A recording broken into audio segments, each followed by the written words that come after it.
Hello everyone. So recently USA ने Venezuela के अंदर क्या कर दिया है, सत्ता परिवर्तन कर दिया है। वहां के प्रेसिडेंट को अरेस्ट कर दिया है। अब आप देख रहे होंगे ईरान के अंदर भी क्या चल रहा है, प्रोटेस्ट चल रहा है। और प्रोटेस्ट के बाद वहां के जो ईरान के लोग हैं उन्होंने ईरान बंद का ऐलान कर दिया है। जैसे आपने सुना होगा ना, भारत बंद, वैसे ईरान बंद का ऐलान कर दिया है।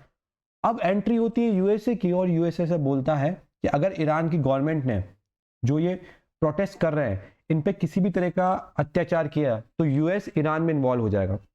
मतलब सेम चीज जो उसने वेनेजुला में करी है वो अब सेम चीज ईरान में भी करने वाला है। तो देखते हैं पूरी मामला क्या है। अभी रिसेंटली ईरान के अंदर क्या चल रहा है, आर्थिक संकट चल रहा है, इकोनॉमिक क्राइसिस चल रहा है। वहां पे महंगाई, इन्फ्लेशन बहुत पीक पे है, बहुत ज्यादा है। और जो ईरान की करेंसी है रियाल, वो भी क्या हो चुकी है, बहुत डाउन आ चुकी है। आपको पता है इवन इंडियन रुपीज भी डॉलर की कंपेयर में क्या हो चुका है, 91 रुपी पहुंच गया। $1 is equal to 91 rupees. Dollar रुपया भी क्या हो चुका है, गिर चुका है। वहीं जो ईरान की करेंसी है रियाल, वो भी क्या हो रही है, कंटिन्यू डेप्रिशिएट हो रही है। अब ये हुआ क्यों ईरान के अंदर, इसके पीछे भी कारण क्या है, यूएसए। आपको पता होगा ईरान के अंदर क्या है, बहुत ज्यादा मिनरल्स हैं, ऑयल है, नेचुरल गैस है। पर यूएस ने सैंक्शंस लगा रखे ईरान पे।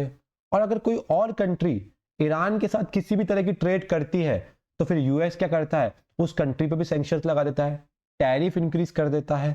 तो जो ये इकोनॉमिक क्राइसिस हुआ है, जो आर्थिक संकट हुआ है, इसके पीछे भी कौन है, यूएसए है। अब कहानी में ट्विस्ट ये आता है कि आर्थिक संकट के कारण क्या हो, जो प्रोटेस्ट चल रहा है, अगर उस प्रोटेस्ट में ईरान की गवर्नमेंट कुछ करती है तो भी बोल रहा है यूएस में उसके अगेंस्ट कुछ कर दूंगा। ठीक है।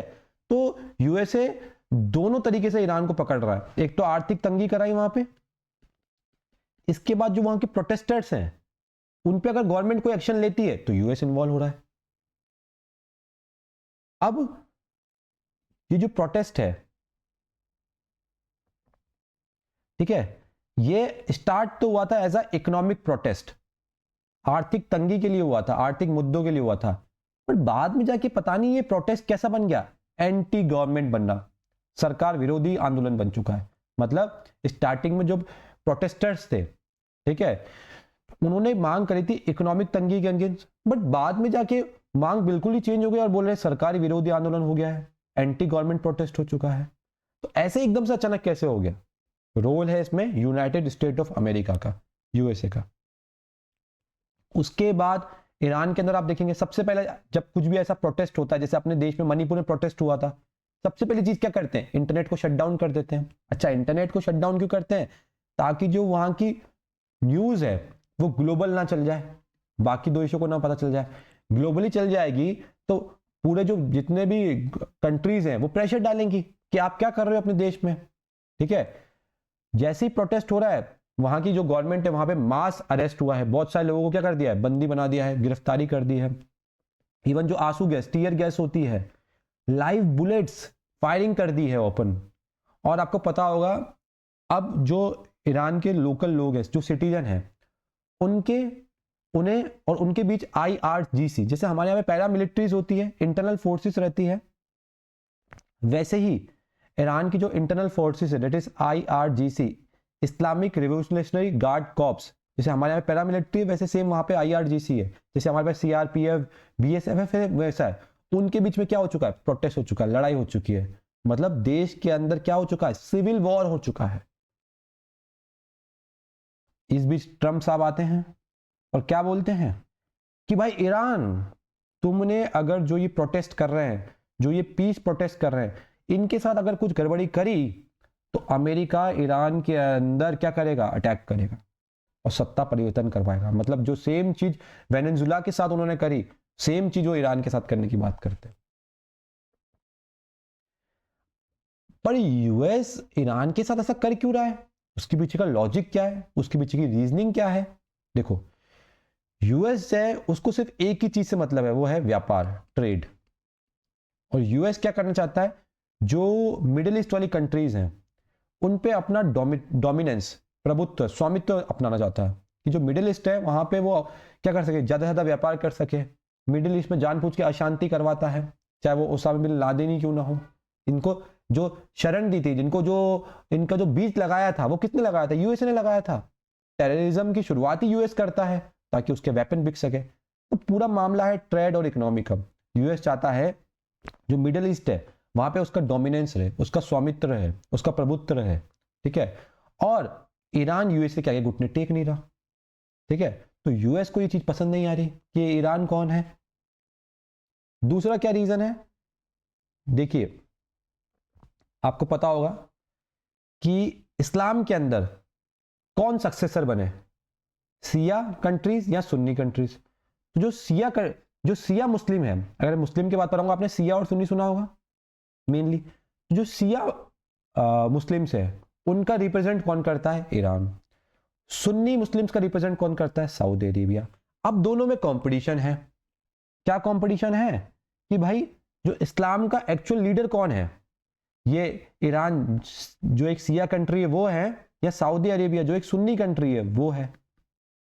ये टसल चलता है, ये लड़ाई चलती है। और आपको पता होगा कि जो ये सऊदी है, ये जो सऊदी अरेबिया है, ये यूएसए का बहुत अच्छा दोस्त है।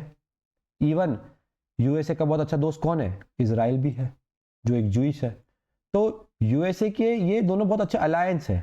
वहीं यूएसए किसके अगेंस्ट है, ईरान के। ऑलरेडी ईरान और सऊदी के बीच में इशू है ही, क्योंकि कौन इस्लाम का लीडर बने, ठीक है। और ईरान रिप्रेजेंट करता है सिया को, सऊदी रिप्रेजेंट करता है सुन्नी को। तो दोनों के बीच में कंपटीशन है कि जो इस्लाम वर्ल्ड है उसका लीडर कौन बने, ईरान और सऊदी के बीच में। तो सऊदी ऑलरेडी यूएस का क्या है, बिल्कुल अच्छा दोस्त है, ठीक है। तो कहते हैं ना, दुश्मन का दुश्मन क्या होता है, दोस्त होता है। तो सऊदी और यूएसए वैसे ही अच्छे हैं। तो दैट देयरफॉर इसलिए यूएसए और ईरान क्या है, वर्सेस हो गए हैं, दोनों के बीच में मुद्दे हैं, लड़ाई है। और यूएसए के रिगार्डिंग जब भी हम यूएसए का नाम लेते हैं तो एक टर्म तो आती है डीप स्टेट। क्या होता है डीप स्टेट, डीप स्टेट ये होता है कि यूएसए एक अलग कंट्री है, ईरान एक अलग कंट्री है, यूएस एक अलग कंट्री है, बांग्लादेश एक अलग कंट्री है, यूएस एक अलग कंट्री है, म्यांमार एक अलग कंट्री है। और यूएसए क्या कहता है कि जो कंट्रीज हैं यहाँ पे हो तो वही जो मैं चाहूं। अब आप बोलोगे ये तो अलग कंट्री है, ये बाकी कंट्रीज में क्यों इन्वॉल्व होना चाहता है, और क्या ये डायरेक्टली इन्वॉल्व हो सकता है, नहीं। तो यूएसए डायरेक्टली तो बांग्लादेश के मैटर में इन्वॉल्व नहीं हो सकता, ईरान के मैटर में इन्वॉल्व नहीं हो सकता। तो यूएसए क्या करता है, इनडायरेक्टली क्या करता है, इनडायरेक्टली वहां पे क्या कराता है, सत्ता चेंज करवाता है, उस कंट्री पे सैंक्शंस लगाता है, वहां पे मिस इन्फॉर्मेशन देता है, दंगा फसाद कराता है। सबसे बेस्ट एग्जांपल है डीप स्टेट का बांग्लादेश। जो आप बांग्लादेश में आज ये हालात देख रहे हैं जस्ट बिकॉज ऑफ यूएसए। सत्ता परिवर्तन में जो सबसे बड़ा कारण है वो ये यूएसए है। भाई बांग्लादेश में जो इंटरिम गवर्नमेंट है खान यूनिस की, वो क्यों है, क्योंकि Khan Younis is a pro USA, ठीक है। तो यूएसए का डीप स्टेट मतलब क्या है, मैं डायरेक्टली इन्वॉल्व नहीं होऊंगा पर इनडायरेक्टली मैं तुम्हारी कंट्री के अंदर इन्वॉल्व होऊंगा।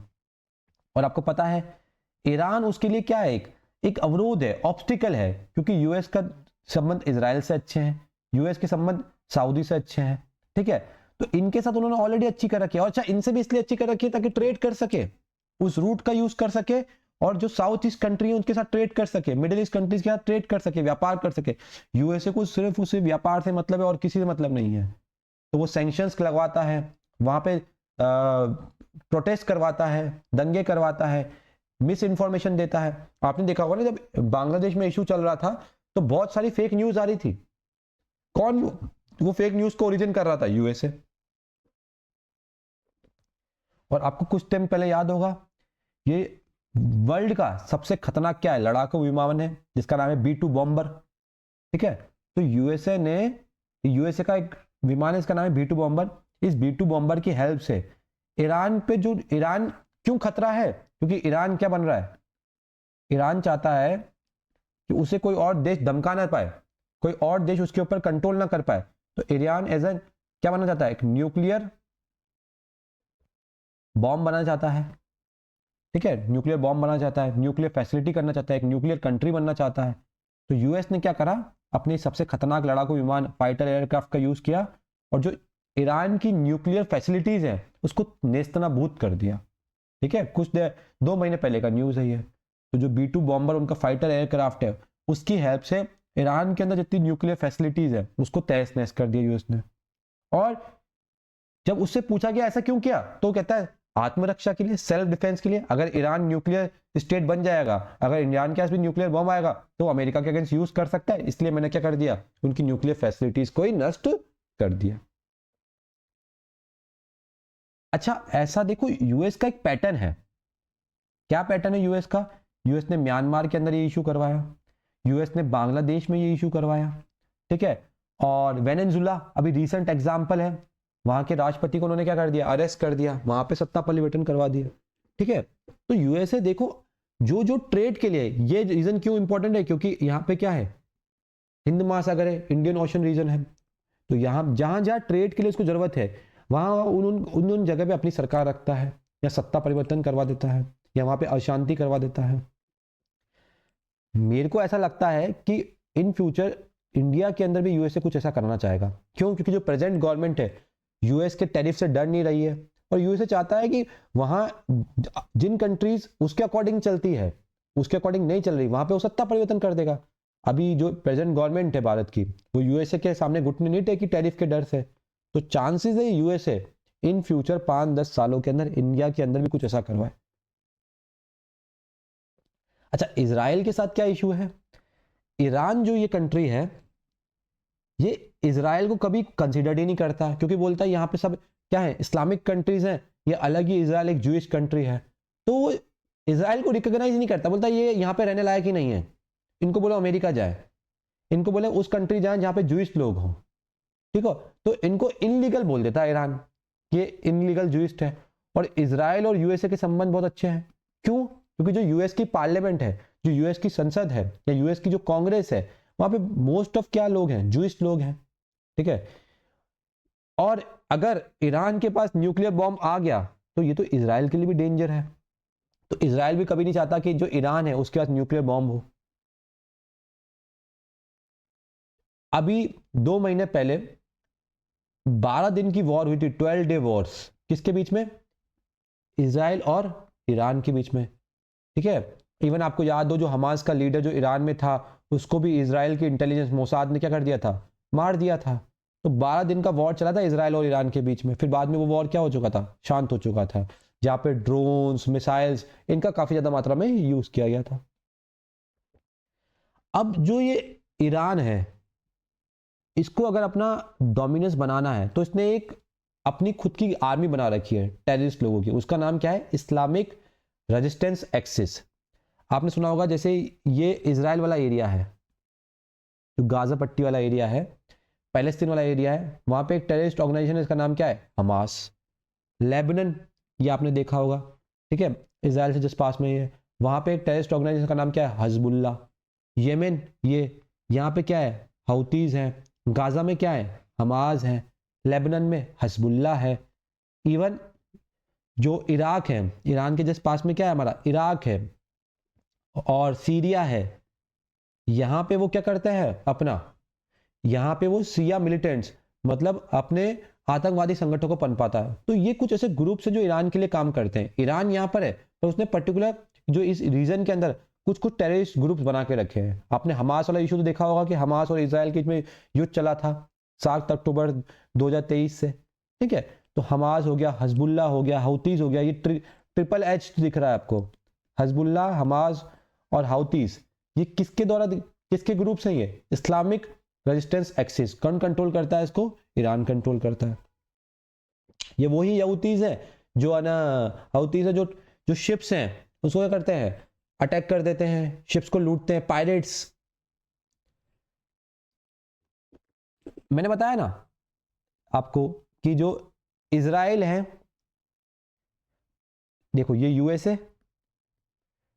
के संबंध अच्छे हैं इजराइल के साथ, यूएसए के संबंध अच्छे हैं किसके साथ, सऊदी के साथ। सऊदी के संबंध अच्छे नहीं है ईरान के साथ, इजराइल के संबंध अच्छे नहीं है ईरान के साथ, क्योंकि इजराइल में जो ये अशांति करवाता है, ये कौन करवाता है, टेररिस्ट अटैक कौन करवाता है, ईरान। ईरान का ही जो संगठन है हमास, थोड़ी देर पहले मैंने आपको बताया, ठीक है। तो ये दोनों क्या है, उसके अलायंस है, और ये क्या है, वर्सेस है, बनती नहीं है। और यूएसए ऑलरेडी ईरान के ऊपर क्या लगाता है, सैंक्शंस लगाता है। तो देखिए ना, अब यूएसए का दुश्मन ईरान है, तो बाय डिफॉल्ट इजराइल और सऊदी से क्या हो गए, अच्छे दोस्त हो गए, ठीक है। तो यूएस उनको सऊदी को, इजराइल को क्या करता है, मिलिट्री सपोर्ट देता है, इकोनॉमिक सपोर्ट देता है, ठीक है। इवन आपने सुना होगा एक अब्राहम अकॉर्ड जो इजराइल और सऊदी के बीच में लगा था, जिसको लाया कौन था, यूएसए लेके आया था। इनको जोड़ता क्या है, इजराइल, सऊदी, यूएसए को जोड़ता क्या है, ईरान। तीनों का दुश्मन एक है ना, ईरान। सऊदी का दुश्मन इसलिए क्योंकि दोनों को क्या चाहिए कि इस्लामिक वर्ल्ड में कौन लीडर बन चुके। आज जो आप ईरान देखते हैं, जहां पे इतना ज्यादा टेररिस्ट ऑर्गेनाइजेशन है, अशांति है, जिसको न्यूक्लियर बॉम्ब बनाना पड़ रहा है। आपने जब हम हिस्ट्री पढ़ते हैं तो हम बात करते हैं इंडस वैली सिविलाइजेशन है, सिंधु घाटी सभ्यता की, बट आपको पता है उतनी ही एक पुरानी सभ्यता है जिसको हम क्या कहते हैं, पर्शियन सिविलाइजेशन, जो बहुत ज्यादा पुरानी है, 2500 साल पुरानी सभ्यता है। ईरान एक अपने आप में बहुत रिच स्टेट था। ईरान के पास बहुत ज्यादा मात्रा में मिनरल्स थे, ईरान के पास बहुत ज्यादा मात्रा में यूरेनियम है, ऑयल है, नेचुरल गैस है। बट होता क्या गया, धीरे धीरे यहाँ पे क्या हो गए, रूढ़िवादी आई, रेडिकलाइजेशन आया, ठीक है। यहाँ पे फंडामेंटलिस्ट, कट्टरता बढ़ती गई, धर्म के नाम पे क्या होने लगी, चीजें खराब होने लग गई। ईरान का जो साइंटिफिक, कल्चर, एडमिनिस्ट्रेटिव, ये बहुत हेरिटेज, मतलब जैसे हम बात करते हैं सिंधु घाटी सभ्यता की, जहाँ पे सभा समिति, ये सब अच्छी अच्छी चीजें हुआ करती थी, सेम मोहनजोदाड़ो, सीटाडेल, वैसे ही पर्शियन सिविलाइजेशन बहुत अच्छी सिविलाइजेशन थी, बड़ी मॉडर्न सिविलाइजेशन थी, ठीक है। बट एट प्रेजेंट क्या हो गया, रेडिकलाइजेशन हो गया, रूढ़िवादी हो गया, कट्टरपंथी हो गई है, ठीक है। जो टेररिस्ट ऑर्गेनाइजेशन है वो पनपने लग गए हैं। रीजन क्यों, रीजन सिर्फ एक, रिलीजन, रेडिकलाइजेशन, धर्म के नाम पे लोगों को क्या करना, ब्रेन वॉश करना। आपको पता है ये जो ईरान है ये बहुत इंपॉर्टेंट रोल प्ले करता है। क्यों, क्योंकि ईरान के पास बहुत ज्यादा मात्रा में भंडार है, किसके, अपने ऑयल के और गैस, नेचुरल गैस के। ईरान के पास क्या है, बहुत ज्यादा मात्रा में क्या है, ऑयल है, नेचुरल गैस है, यूरेनियम है, ठीक है। और ईरान की लोकेशन भी बहुत इंपॉर्टेंट है, क्योंकि अगर आपको ट्रेड करनी है तो आपको ईरान का तो एक्सेस लेना पड़ेगा ना, बिना ईरान के एक्सेस के ट्रेड कैसे करोगे आप, ठीक है। जैसे ये अपना पर्शियन गल्फ वाला रीजन है, गल्फ ऑफ ओमान वाला रीजन है, ये देखिए ना, ईरान इतना बड़ा कंट्री है, एरिया वाइज, ज्योग्राफी वाइज बहुत बड़ा कंट्री है, ठीक है। अब यूएस सैंक्शंस लगा देता है, इस पे प्रतिबंध लगा देता है, प्रतिबंध के कारण कोई और कंट्री जैसे यूरोपियन कंट्रीज ईरान से ऑयल नहीं खरीद पाती, यूरोपियन कंट्रीज ईरान से नेचुरल गैस नहीं खरीद पाती, क्योंकि यूएस ने प्रतिबंध लगा रखा है। इसलिए ईरान की इकोनॉमी और क्या होती है, ठप होती जा रही है। अच्छा, ईरान न्यूक्लियर बॉम्ब बना रहा था, इस समस्या को रोकने के लिए उन्होंने क्या करा, एक डील करी 2015 के अंदर, ठीक है। एक पैक्ट आया था जिसका नाम क्या था, joint cooperation plan for action, joint cooperation plan of action, जिसके ये एक तरह की न्यूक्लियर डील थी। इसके अंदर परमानेंट 5 कंट्रीज, जो यूएनएससी की 5 परमानेंट कंट्री है, कौन कौन सी, अमेरिका, ब्रिटेन, रशिया, चाइना और फ्रांस, ये परमानेंट 5 कंट्री, और साथ ही साथ एक और कंट्री है दैट इज जर्मनी। ये 6 कंट्री ने ईरान के साथ डील करी कि ईरान, हम तुम पे किसी भी तरह का प्रतिबंध नहीं लगाएंगे, कोई भी सैंक्शन नहीं लगाएंगे।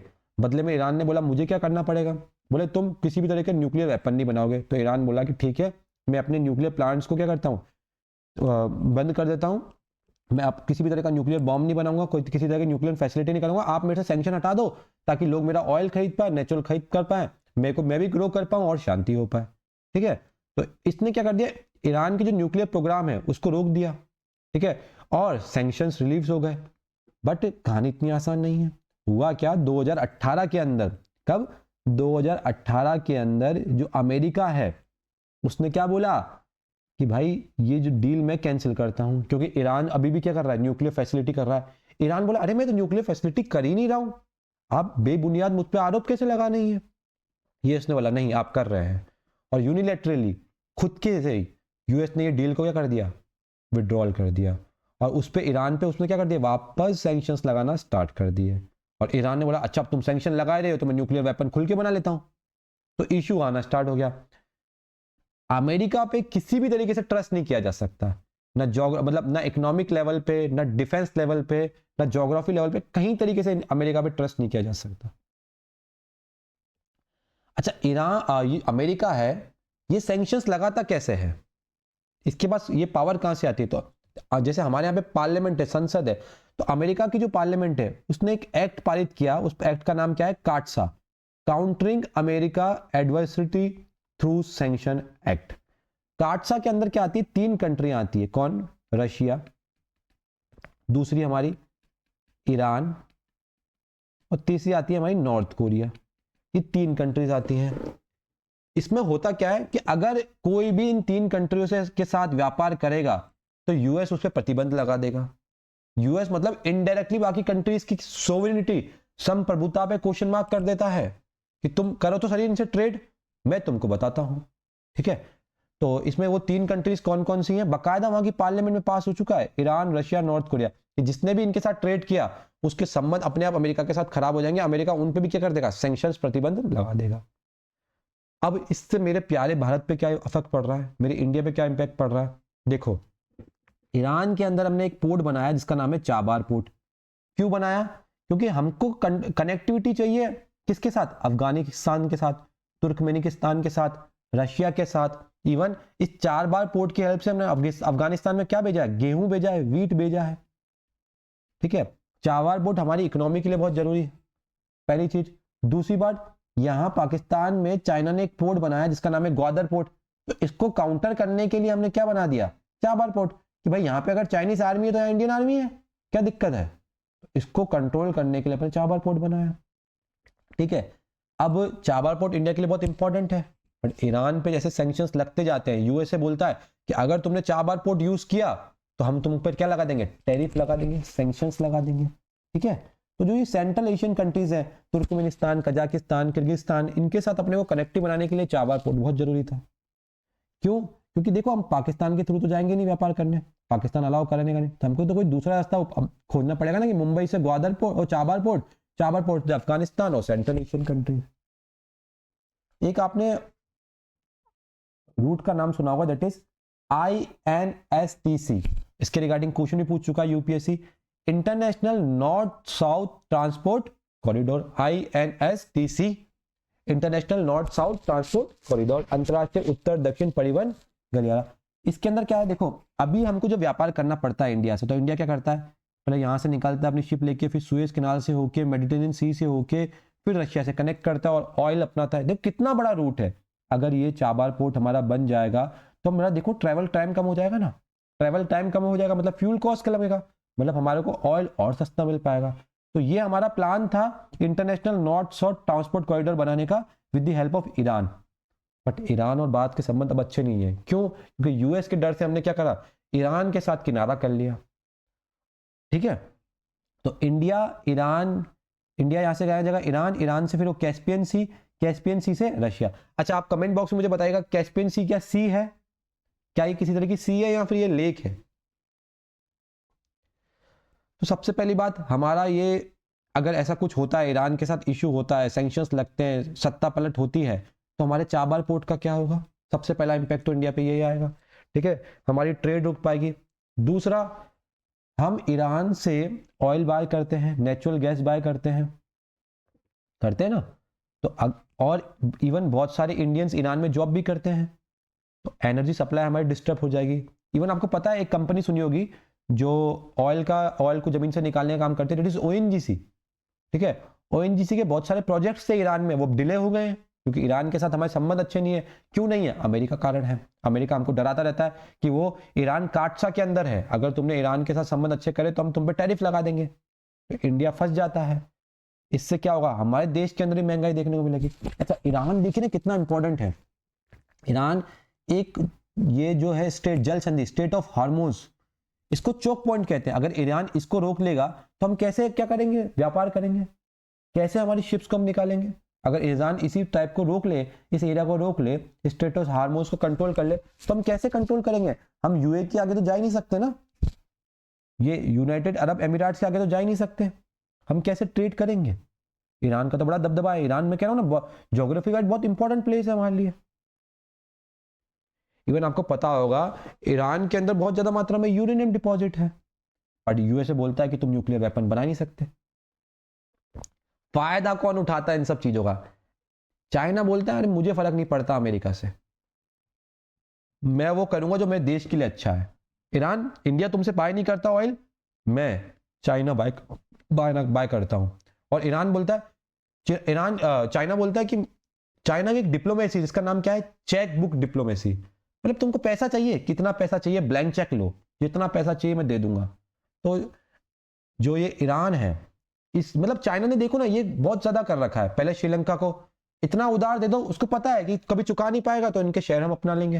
जैसे बांग्ला, अपन वो बात करें श्रीलंका की बात करें, हम्बन डेटा पोर्ट किसने अक्वायर कर लिया, चाइना ने।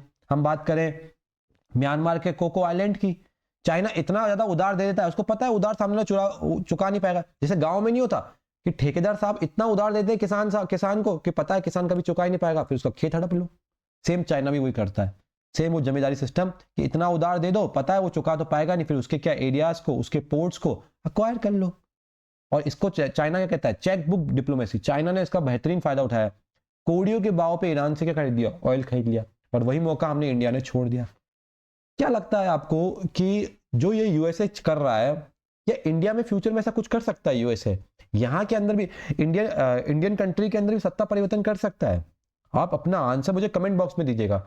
और अभी जो प्रेजेंट हालात देखते हैं वेनेजुला के अंदर, बांग्लादेश के अंदर, इसके अंदर यूएस के इन्वॉल्वमेंट को आप कैसे देखते हैं, इससे इंडिया पे क्या इंपैक्ट देखते हैं, आप कमेंट बॉक्स में मुझे जरूर बताइएगा। Thank you so much everyone, मिलते हैं हमारे नेक्स्ट लेक्चर में।